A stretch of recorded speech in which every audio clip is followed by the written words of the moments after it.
রাঙামতি, তুমি এক্স্যাক্টলি এখন কোথায় আছো? আমি তো একাডেমিতে আছি। ওকে, আমি ওখানে আসছি। সাপুরেকে নিয়ে এমন কি চিন্তার বিষয় হলো পুলিশের যে তুই একাডেমিতে আসছিস? এই সাপুরের সাথে তোমার বড় বৌদি দেখা হয়েছিল।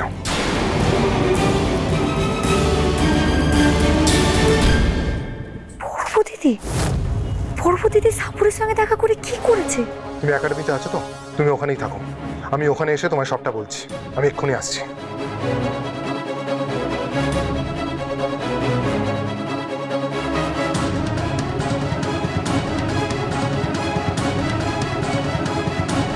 বড় দিদি তো সাপুরের সঙ্গে দেখা করেছিল, কিন্তু কেন?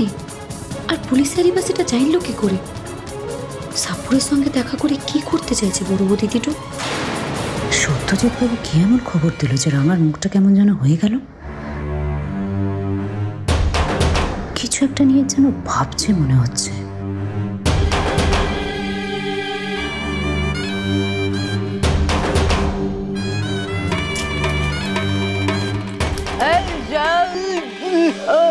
শোন না রে, আজ বরং থাক, আমি আমার তীরগুলান দিয়ে প্র্যাকটিসটা করি।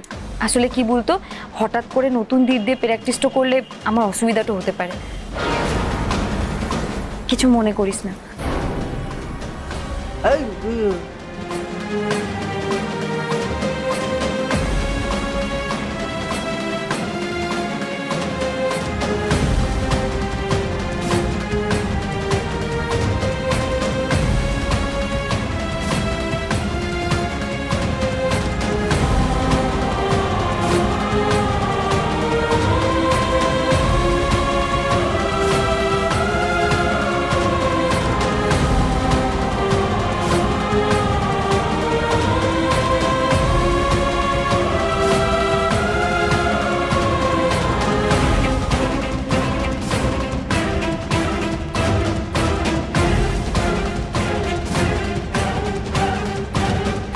সত্যজিৎ বাবু বলছেন স্টেশনের বাইরে সিসিটিভি ক্যামেরায় বৌদিকে দেখা গেছে, তাই তো?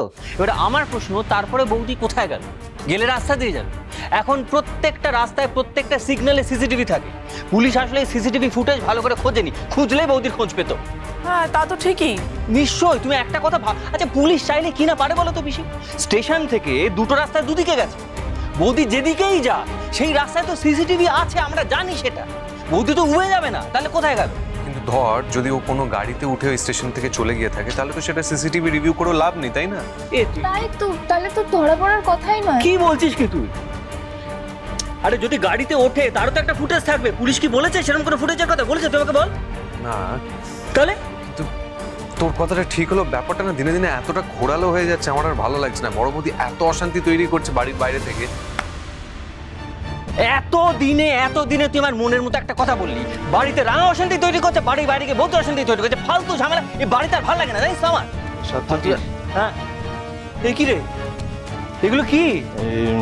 ব্যাগের মধ্যে ওই জিনিসপত্র আছে, একটু বৃন্দার কি বিড়বিড় করছিস? কি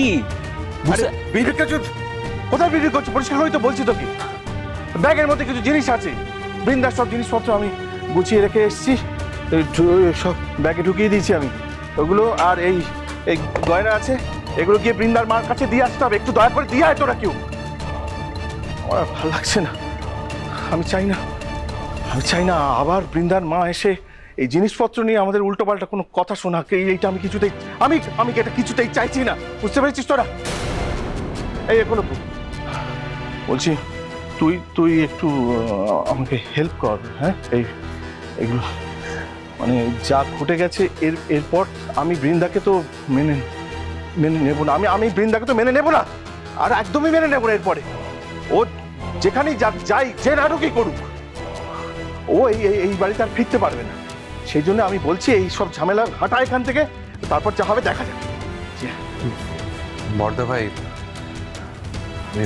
আমি বুঝতে পারছি তোমার মনটা খারাপ, কিন্তু এখন একটু শান্ত, ব্যাপারটা থিতি যাক, তারপরে যা করার করিস। এখন এসব নিয়ে চিন্তা করিস না। না, এই কথা বললে হবে না। যা করার এখনই করতে হবে, নাহলে এরপরে বৃন্দার মা এসে একটা গন্ডগোল পাকাবে, তারপর পাড়ায় মা বাবার বদনাম হবে, আমাদের সবার বদনাম হবে। আচ্ছা ঠিক আছে, বুঝতে পারছি।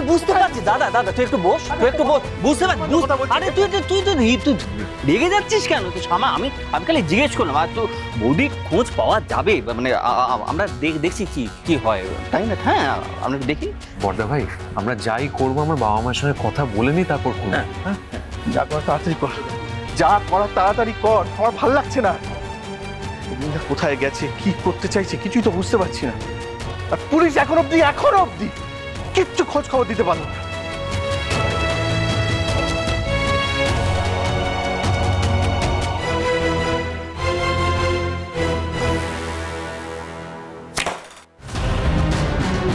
রাঙামতি, পুলিশ স্যার বল। ওই সাপুরের সাথে আমার কথা হয়েছে। কি বললো? ওই সাপুরে আমায় ভয়ঙ্কর কথা বলেছে রাঙামতি।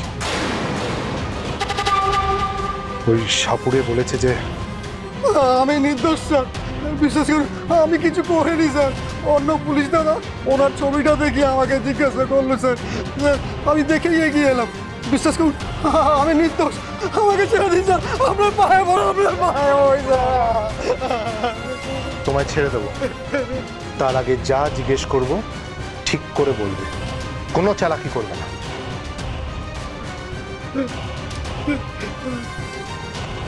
এই মহিলাকে তুমি কোথায় দেখেছো? কি কি হয়েছিল ঠিক করে বলো। আমি স্টেশন থেকে একটু দূরে একটা গাছের নিচে বসেছিলাম, সেখান দিয়েই এই বউটা যাচ্ছিল। আমাকে দেখে এসেই বললো, এই শোন তোর কাছে সাপের বিষ আছে। আমি বললাম বিষাক্ত সাপ নিয়ে খেলা দেখাই, সাপের দাঁতে তো বিষ থাকবেই। এই বউটা বললো, তবে আমাকে একটু বিষ দিবি, আমি খাবো।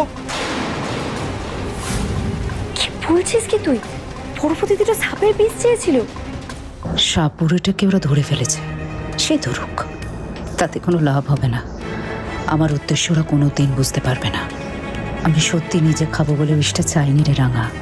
বিষ আমি তোর তীরের ডগায় লাগানোর জন্য চেয়েছিলাম। ওই বিষ যখন তুই খাবি, তোর জিভের ডগায় ওই বিষটা যেই ছোবে, তো সারা শরীর বিষের জ্বালা একেবারে নীল হয়ে যাবে, তুই ছটফট করতে করতে মরবি। আর সেই বিষ আমি জোগাড় করে ফেলেছি রাঙা। তারপর বড় বৌদিকে ওই সাপুরটা বিষ দিয়েছিল? না, ওই সাপুরে আমায় বললো ও বিষ বিক্রি করেনি, ওখান থেকে তোমার বড় বৌদি অন্য কোথাও চলে গেছে।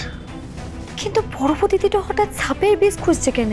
মানে যদি ওকে বিষ খেয়ে মরতেই হয় তবে তো অন্য যে কোনো বিষ খুঁজতে পারতো। এক্স্যাক্টলি, আমিও সেটাই ভাবছি। তোমার বড় বৌদি সাপের বিষ নিয়ে ঠিক কি করতে চাইছে সেটাই আমি বুঝতে পারছি না। তবে কি বড় বৌদি ওই সাপুরেকে রাস্তায় হঠাৎ করে দেখেই ওর কাছে গিয়ে বিষটা চেয়েছিল? সত্যি কি মরতে চাইছে নাকি বড় বৌদি? সেটাই তো বুঝতে পারছি না। আমি আমার টিমকে বলেছি, ওরা তোমার বড় বৌদিকে তন্ন তন্ন করে খুঁজছে। কিন্তু রাঙা, একটা কথা, তোমার বড় বৌদি যদি সত্যি সুইসাইড করতে চায় তাহলে কিন্তু আমরা চাইলেও ওনাকে আটকাতে পারবো না। কি করবো আমি এখন? কাকে বলবো কথাটা? কিভাবে বলবো? রাঙা, তোর ওই পুলিশ হাজার চেষ্টা করেও কিছু করতে পারবে না। বৃন্দা কি খেলা খেলবে সেটা তোরা কেউ আজ করতে পারবে না। এবার তোকে মরণ কামড় দেবো আমি। তুই এবারে আর বাঁচবি না। বড় করে হেডলাইন হবে, সাপের বিষে রাঙামতি তীরন্দাজের মৃত্যু।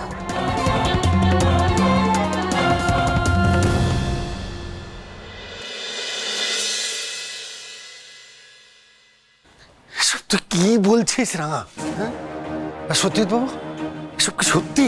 সত্যি, মিসেস বৃন্দা বোস সাপের বিষ কিনতে চেয়েছিলেন।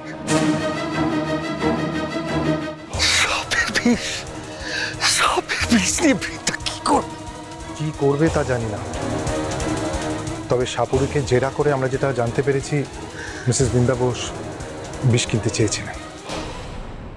ও অমরিতা, ওই সাপের বিষ খেয়ে দিদিভাই মরে যাবে নাকি? আর মরে গিয়ে ভূত হয়ে এই বাড়িতে ঢুকবে নাকি? এই বাড়িতে ঢুকবে, তারপরে তোমার ঘাটটা মটকা। মুখটা বন্ধ করো না।